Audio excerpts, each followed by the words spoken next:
Pascal, avec Mathieu Van Overstraten, on parle BD avec vous Mathieu, avec de beaux cadeaux à la clé, j'en parle juste après. On démarre avec Viollet-le-Duc, l'homme qui ressuscita Notre-Dame. Un petit bout d'histoire alors, si je comprends bien. Exactement, c'est vrai que ça paraît loin maintenant avec le Covid, la guerre en Ukraine, etc.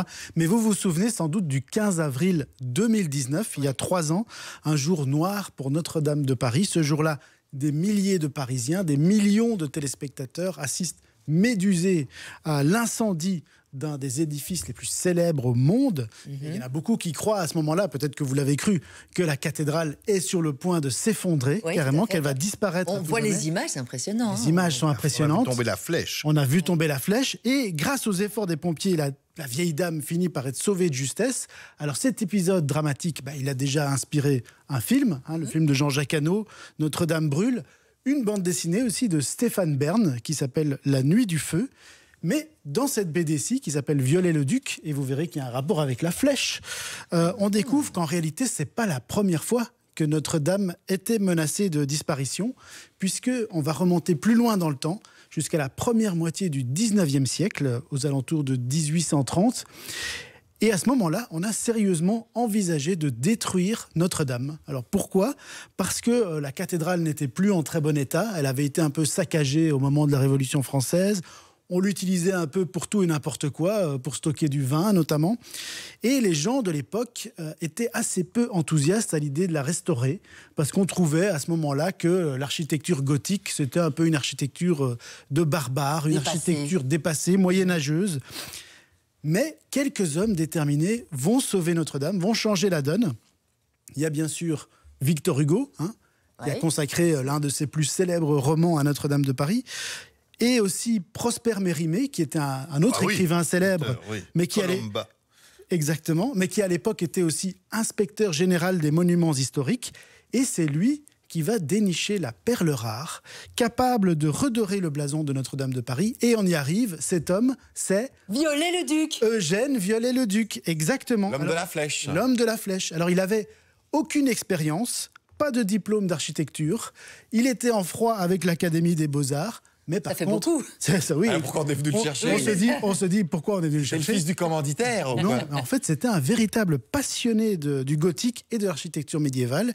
Et en fait, il connaissait les vieilles pierres mieux que personne, puisqu'il traversait la France entière, il arpentait la France pour sauver les églises gothiques en ruine. Et il a accepté tout de suite la mission parce que c'est pas rien. Non, il a un petit peu hésité. Apparemment, il est resté quelques jours tout seul dans la cathédrale pour essayer de se dire est-ce que je vais vraiment faire ça? Donc il a hésité face à l'ampleur de la tâche, mais il a finalement accepté de se lancer dans cette aventure un peu dingue, faut bien dire, qui va l'occuper pendant près de 20 ans et qui va lui coûter aussi sa vie de famille. Clairement, ça va tellement l'occuper.